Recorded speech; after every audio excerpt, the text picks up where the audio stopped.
Crab soup ನನ್ನ ಮಗನಿಗೋಸ್ಕರ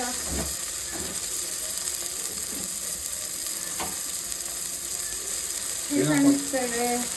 first ಕ್ರ್ಯಾಬ್ನ ಸ್ವಲ್ಪ ಜಜ್ಕೋಬೇಕು, ಆಮೇಲೆ ಅದಕ್ಕೆ ಅರಿಶಿನ ಪುಡಿ ಮತ್ತು ಶುಂಠಿ ಬೆಳ್ಳುಳ್ಳಿ ಪೇಸ್ಟ್ ಹಾಕಬೇಕು, ಅದನ್ನು ಫ್ರೈ ಮಾಡ್ಕೊಬೇಕು. ನಾನು ಎಕ್ಸ್ಟ್ರಾ ಫ್ಲೇವರ್ ಕರಿಬೇವು ಹಾಕ್ತೀನಿ. ಅದಾದಮೇಲೆ ಸ್ವಲ್ಪ ಫ್ರೈ ಆಗುತ್ತೆ. ಅದಾದಮೇಲೆ ನಾನೊಂದು ಮಸಾಲ ರುಬ್ಕೊಂಡಿದ್ದೀನಿ. ಇದರಲ್ಲಿ ಜೀರಿಗೆ, ಮೆಣಸು, ಆಮೇಲೆ ಈರುಳ್ಳಿ, ಕೊತ್ತಂಬರಿ ಇದನ್ನು ಹಾಕಿ ಹಸಿ ವಾಸನೆ ಹೋಗೋವರೆಗೂ ಫ್ರೈ ಮಾಡ್ಕೊಳ್ಳಿ. ಇದರಲ್ಲಿದ್ದು ಜೀರಿಗೆ, ಮೆಣಸು, ಕೊತ್ತಂಬರಿ, ಹಸಿಮೆಣಸಿನ್ಕಾಯಿ, ಈರುಳ್ಳಿ, ಸೋಂಪು.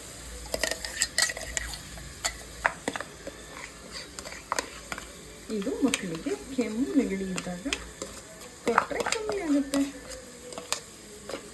ಕ್ರ್ಯಾಬ್ ಸೂಪ್ ಮಾಡೋದ್ರಿಂದ ಮಕ್ಕಳಿಗೆ ನೆಗಡಿ ಕೆಮ್ಮು ಇದ್ದರೆ ಆ ಸೂಪ್ ಕುಡಿಸೋದ್ರಿಂದ ಅದು ಬೇಗ ಹುಷಾರಾಗತ್ತೆ.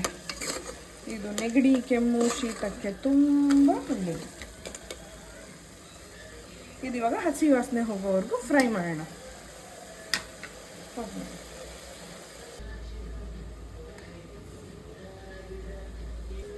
ಒಂದು ದೊಡ್ಡ ಟೊಮೆಟೊ ತೊಗೊಂಡು ಕ್ಯೂಬ್ಸ್ ಥರ ಕಟ್ ಮಾಡಿ. ಆ್ಯಕ್ಚುಲಿ ಇದನ್ನು ಕೈಯಲ್ಲೇ ಸ್ಮ್ಯಾಶ್ ಮಾಡೋಕ್ಕಿದ್ರೆ ಇನ್ನೂ ಚೆನ್ನಾಗಿರುತ್ತೆ. ನಾನು ಕಟ್ ಮಾಡಿ ಹಾಕ್ತಾಯಿದ್ದೀನಿ. ಇವಾಗ ಉಪ್ಪು ಹಾಕ್ತಾಯಿದ್ದೀನಿ. ಸ್ವಲ್ಪ ಉಪ್ಪು ಹಾಕ್ಕೊಂಡಿರಿ, ಆಮೇಲೆ ಲಿಡ್ ಕ್ಲೋಸ್ ಮಾಡಿ.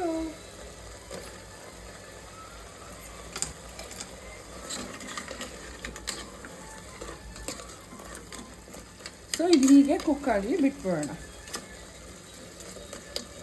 ಇದು ಕ್ರ್ಯಾಬ್ ಸೂಪ್ ಅಥವಾ ಕ್ರ್ಯಾಬ್ ರಸಮ್. ಇದು ತುಂಬ ಚೆನ್ನಾಗಿ ಕುಕ್ ಆಗ. ಸೊ ರೆಸಿಪಿನೇ ಕ್ರ್ಯಾಬ್ ಸೂಪ್ ಅಥವಾ ಕ್ರ್ಯಾಬ್ ರಸಮ್.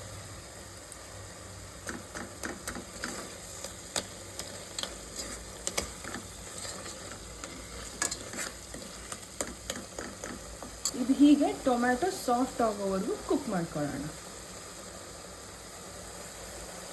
ಸ್ವಲ್ಪ ಗರಂ ಮಸಾಲ,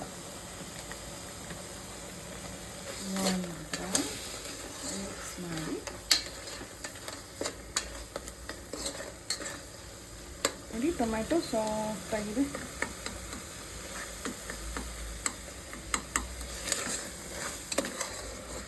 ಇವಾಗ ನಾನು ವಾಟರ್ ಆ್ಯಡ್ ಮಾಡ್ತೀನಿ. ಎಷ್ಟಂತ ತೋರಿಸ್ತೀನಿ. ನೀರು ಹಾಕೊಳ್ಳೋಣ.